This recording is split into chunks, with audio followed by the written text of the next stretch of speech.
আসসালামু আলাইকুম প্রিয় বন্ধুরা। আজকে একটা মোবাইলের শর্ট কীভাবে রিমুভ করতে হয়, ফুল শর্ট। দেখেন, এটা মোবাইলটা মূলত ফুল শর্ট। হ্যাঁ, এই ফুল শর্ট কীভাবে রিমুভ করবেন আমি আজকে দেখাবো। দেখেন, আমাদের ব্যাটারি টার্মিনাল পজিটিভ এবং নেগেটিভ লাইন আমরা টাচ করলে এটা বিপ দিচ্ছে। হ্যাঁ, দুদিকে বিপ দিচ্ছে, তার মানে দুদিকে যদি বিপ দেয় ব্যাটারি টার্মিনালে, তাহলে অবশ্যই এই সেটটা ফুল শর্ট আছে মোবাইলটা। হ্যাঁ, তো দেখেন মোবাইলটা ফুল শর্ট। তো আমরা এখানে দোয়া থেরাপি দিয়ে নেব।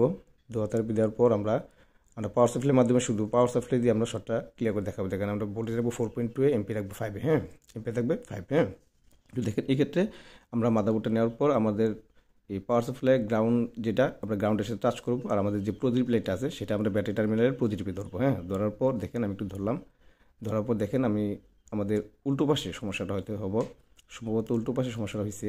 দেখেন এইদিকে সিপিউর সাথে এবং পাওয়ার এসির উপরে একটা ক্যাপাসিটার শর্ট যাইতেছে। হ্যাঁ, এই দেখেন এই ক্যাপাসিটার শর্ট। হ্যাঁ, এই যে এই ক্যাপাসিটার। হ্যাঁ, দেখেন এই ক্যাপাসিটি মূলত শর্ট হওয়ার কারণে বলে শর্ট হয়েছে। তো আবার আমরা রিকনফার্ম করার জন্য আবার একটু দোয়া থেরাপি দিলাম। দেওয়ার পর আবার আমরা পাওয়ার সাপ্লাইয়ের আমরা নেগেটিভ টাচ করবো, গ্রাউন্ডে টাচ করবো, আর প্রদীপ লাইনটা পাওয়ার সাপ্লাই প্রদীপ লাইন ব্যাটারি টার্মিনাল প্রদীপে আমরা টাচ করবো। টাচ করার পর দেখেন আমরা টাচ করলাম, আবার একটু উল্টে দেখবো। দেখেন এখানে এই ক্যাপাসিটিটা একজাক্টলি শর্ট দেখাচ্ছে। হ্যাঁ, তো আমরা এই ক্যাপাসিটিটা রিমুভ করে দেবো।